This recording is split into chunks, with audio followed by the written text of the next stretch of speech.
اللہ صلی اللہ علیہ وسلم یقول.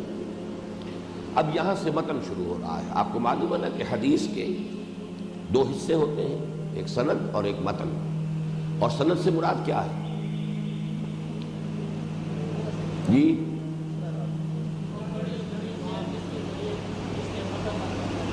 ہاں, لیکن یہ تو ایک مکمل ہوتی. یہاں پر پورا متن موجود نہیں ہے, صرف صحابی کا نام دیا گیا ہے. سند تو پھر یہ کہ اگر امام بخاری روایت کر رہے ہیں تو امام بخاری سے حضور تک کی پوری کڑی اس میں آئے گی تو وہ سند کہلائے گا. حضرت امام بخاری نے اپنے استاد جن سے وہ حدیث سنی ہے ان کا نام ہوگا, پھر انہوں نے جن سے سنی ہے ان کا نام ہوگا, پھر انہوں نے جن سے سنی ہے. اب 200-250 برس کی جو ہے یوں سمجھیے کہ جتنی بھی اس کے درمیان لنکس ہوں گی وہ سارا سند کہلائے گا. اور اس کے اوپر پورے کے اوپر بحث ہوتی ہے. کہیں وہ لنک ٹوٹا ہوا تو نہیں ہے, کہیں کوئی کڑی جو ہے ایسی تو نہیں ہے کہ جس کے بارے میں کوئی جرح ہوئی ہو, جس کے بارے میں کوئی شک و شبے کا اظہار کیا گیا ہو. تو متن اصل میں اس کے بعد شروع ہوتا ہے. لیکن یہ کہ سند صرف اس کا نام نہیں ہے کہ حضرت عمر نے یہ بات بیان فرمائی, لیکن یہ کہ گویا کہ ایک اعتبار سے خلاصہ ہو جاتا ہے کہ آخر میں لکھا ہے بخاری و مسلم. تو گویا کہ امام بخاری سے بھی حضرت عمر تک یہ کڑی جو ہے کڑی بکڑی ملی ہوئی ہے, اور حضرت امام مسلم رحمہ اللہ سے بھی حضور تک یہ بات جو ہے حضرت عمر تک یہ کڑیاں موجود ہیں. انما الاعمال بالنیات, انما یہ تو آپ نوٹ کر چکے ہوں گے اب تک, کلمہ حصر ہے. جیسے سورہ حجرات میں آپ نے پڑھا ہے انما المؤمنون الذین آمنوا باللہ ورسولہ ثم لم یرتابوا وجاہدوا باموالہم وانفسہم فی سبیل اللہ اولئک ھم الصادقون. کہ اس آیت میں ابتدا میں بھی اسلوب حصر ہے اور اختتام پر بھی اسلوب حصر ہے. تو حصر کے لیے یہ کلمہ انما یعنی اعمال کل کے کل, نیکیاں تمام کی تمام. دوسرے نوٹ یہ کیجئے کہ یہاں اعمال سے مراد تمام افعال نہیں ہے بلکہ مراد نیکیاں ہیں. اس لیے کہ انما الاعمال بالنیات میں اس بات کا امکان پیدا ہوتا ہے اگر ہر عمل پر اس کو آپ اس کا انتباہ کریں گے. وہ شخص گناہ کر رہا اور کہے کہ میری نیت تو نیک ہے, یہ گناہوں سے متعلق جو ہے یہ حدیث نہیں ہے. اعمال یہاں نیکیاں, اور اس کے لیے بنیادی بات جو ہے وہ سورۃ العصر کے ضمن میں بھی آپ کے سامنے آ چکی ہے کہ فعل اور عمل میں ایک فرق ہے. فعل کسی بھی کام کو کہہ دیں گے, چاہے وہ ارادے کے ساتھ کیا جا رہا ہے, غیر ارادی طور پر ہو رہا ہے, لیکن یہ کہ بالارادہ اور مشقت طلب کام کا نام عمل ہے. عمل میں یہ دو چیزیں ضروری ہیں, ارادہ ہو اور مشقت طلب. عاملۃ ناصبہ, عاملہ کہیں گے ایک ایسا انسان, ایک ایسا نسل تھکا ہوا ہے, بہت مشقت زدہ ہے, عاملہ. تو چونکہ نیکی میں ظاہر بات ہے کہ انسان کو کچھ محنت کرنی پڑتی ہے, کچھ نفس کی مخالفت کرنی پڑتی ہے, کچھ انفاق کرنا پڑتا ہے. تو گویا کہ نیکی جو ہے وہ ایک مشقت طلب کام ہے, اور اس کے لیے پھر ایک انسان قصد کرتا ہے, ارادہ کرتا ہے. باقی بغیر ارادے کے تو ہو سکتا ہے نفسانی خواہشات جو ہیں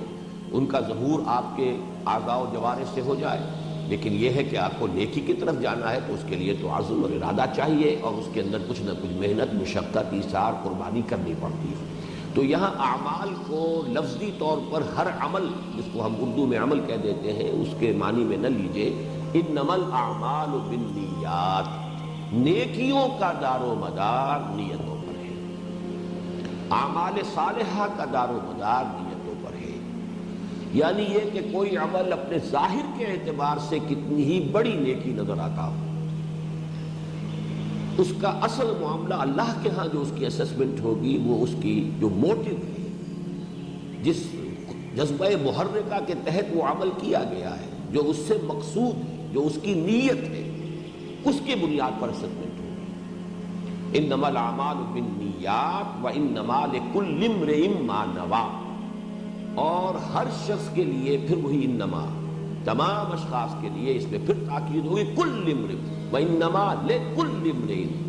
تمام لوگوں کے لیے, ہر انسان کے لیے وہی کچھ ہوگا ما نویٰ, جس کی کہ اس نے نیت کی تھی. یہ اصل میں اپنی نوعیت کے اعتبار سے یوں سمجھیے کہ ہمارے جو مطالعہ قرآن حکیم کا منتخب نصاب ہے اس کے دوسرے درس کا ہی مضمون ہے جو یہاں آ رہا ہے. لیس البر ان تولوا وجوہکم قبل المشرق والمغرب ولکن البر من آمن باللہ والیوم الآخر والملائکۃ والکتاب والنبیین وآتى المال على حبه ذوي القربى واليتامى والمساکین الی آخر الآیہ۔ تو وہاں یہ پوری بحث تفصیل کے ساتھ آپ کے سامنے آ چکی ہے، گویا کہ تقریباً وہی درس ہے کہ اس کو یہاں پر اس حدیث کے بھی بین السطور میں آپ کو ذہن میں تازہ کر لینا چاہیے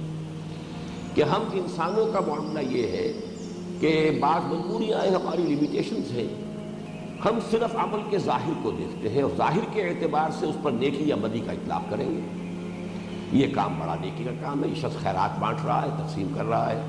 یہ شخص جو ہے حالانکہ لکھپتی ہے، کروڑ پتی ہے، اس وقت غریبوں کی جھگیوں میں گھوم رہا ہے اور وہاں کچھ خیرات بھی تقسیم کر رہا ہے، اور بڑے میلے کچیلے قسم کے بچے جو ہیں انہیں پیار کر رہا ہے اور لوگوں سے جو ہے وہ گلے مل رہا ہے۔ لیکن اب ہمیں معلوم ہے کہ اصل میں یہ سب کچھ کر رہا ہے کسی الیکشن جو آنے والا ہے اس کے لیے۔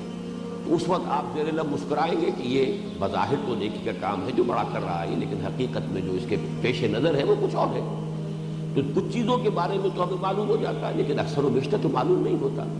تو ہماری مجبوری یہ ہے کہ ہم اعمال کے ظاہر پر فیصلہ کرتے ہیں، اطلاق کرتے ہیں کہ آیا یہ نیکی کا کام ہے یا بدی کا کام ہے، باطن ہماری نگاہوں سے اوجھل ہے۔ دوسری کمزوری ہماری کیا ہے کہ ہم آئسولیٹڈ ایکٹس جو ہے اس پر فیصلہ کرتے ہیں یہ نیکی کا کام ہے یہ بدی کا کام ہے۔ حالانکہ واقعہ یہ ہے کہ انسانی شخصیت ایک آرگینک ہول ہوتی ہے۔ جیسے نیم کا درخت ہے، اس میں آم کا پھل تو نہیں لگ سکتا، آم کا درخت ہے، اس میں نیم کی نمولی نہیں لگ سکتی۔ اب اگر ہمیں یہ نظر آ رہا ہو کہ ایک ہی درخت میں کسی شاخ پر تو آم لگا ہوا ہے، کسی شاخ پر نیم کی نمولی لگی ہوئی ہے، تو ایک عجیب سا یہ مرغوبہ ہو جائے گا، یہ ہمارے لیے ناقابل قبول بات ہے۔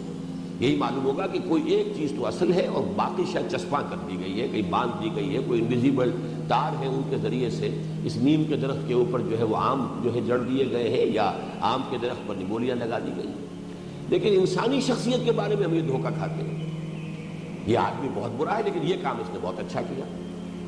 یا یہ آدمی تو بہت اچھا ہے یہ کام اس نے برا کیا۔ تو یہ بھی ہمارے اس ظاہر کی وجہ سے،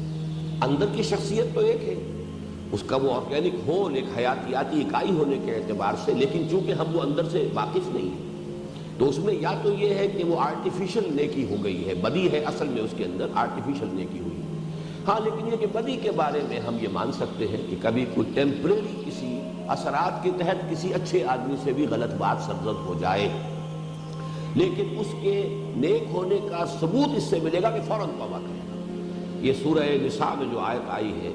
کہ انما التوبۃ علی اللہ للذین یعملون السوء بجہالۃ ثم یتوبون من قریب، کہ اللہ تعالیٰ کے ذمے ہے توبہ قبول کرنا ایسے لوگوں کی کہ جو جہالت میں، نادانی میں، جذبات کی رو میں بہہ کر کوئی غلط حرکت کر بیٹھتے ہیں لیکن پھر فوراً توبہ کرتے ہیں، اس لیے کہ وہ اندر کی شخصیت جو ہے وہ فوراً زور لگاتی ہے، طبیعت میں پھر جو رنج اور غم اور پچھتاوا پیدا ہوتا ہے یہ تم نے کیا کیا ہے، تو اس پہ ڈیلے نہیں ہوتی، تاخیر نہیں ہوتی۔ بہرحال یہ جو دو ہماری کمزوریاں ہیں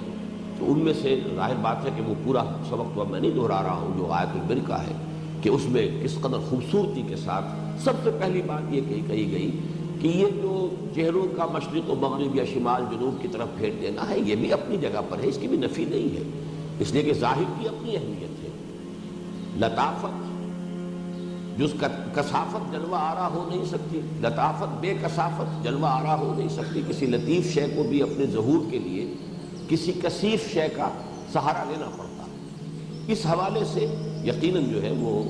کوئی نہ کوئی فارم بھی ہوگی، لیکن اصل شے فارم نہیں ہے بلکہ اصل شے وہ ایسنس ہے، وہ نیت ہے، وہ موٹیوز ہے، وہ موٹیویٹنگ فورسز ہے کہ جس کے تحت کوئی عمل سرزد ہو رہا ہے۔ اور اسی لیے وہاں سب سے پہلے ایمان کی بحث لائی گئی جس میں کہ وہاں ہم نے تفصیل سے دیکھا کہ ایک مثبت محرک جذبہ محرکہ ہے جو ایمان باللہ سے ملتا ہے، اللہ کی محبت میں، اللہ کی رضا جوئی میں وہ فعل جو ہے کیا جا رہا ہو۔ اور کہا جا سکتا ہے کہ اس کے مقابلے میں منفی جذبہ